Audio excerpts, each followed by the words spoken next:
How Firefighters Help Us with Wildfires by Melanie McGurr, Grade 1, Mission Park, with assistance from Vincent McGurr, Grade 4, Mission Park, sponsored by Mrs. Jones, Mission Park first grade teacher. I never thought much about wildfires until last summer. That's when a lightning storm started the wildfire we know as the river fire. I could see it from my home, and we watched it at night.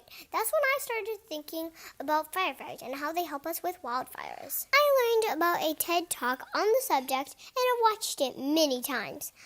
What I learned is that firefighters know that fires have always been a part of the ecosystem and always will be. Before the western United States were settled, forests were what they called patchy.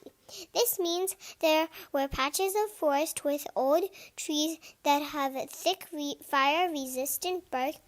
The forests were separated by grasslands.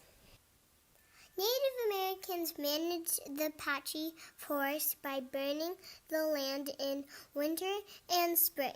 This way, they burned up the long grass, dead branches, and dead trees before the heat and winds of summer.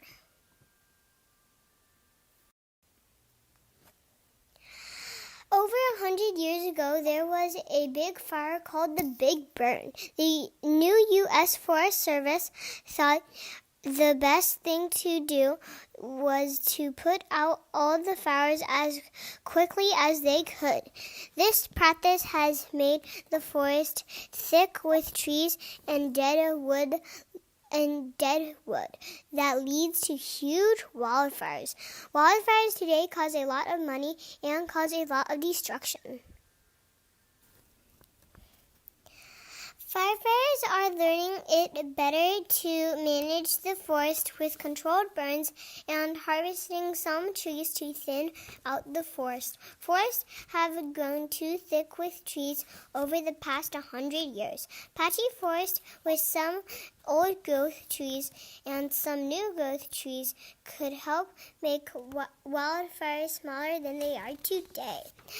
There are new studies that say it is better to let some fires burn controlled by firefighters to thin out the forest and prevent big fuel loads of dead trees and branches. Monterey County has many farms growing lettuce, strawberries, and wine grapes. Many people depend on farming for their job. The Monterey County Farm Bureau believes in thinning and controlled burning of forests to keep new wildfires from becoming megafires. I think that might be right. When you see my data sheets, you will see what we are doing now to control wildfires in costly and not working that well. Now is a good time to look at the science and help our government make good decisions for all of us.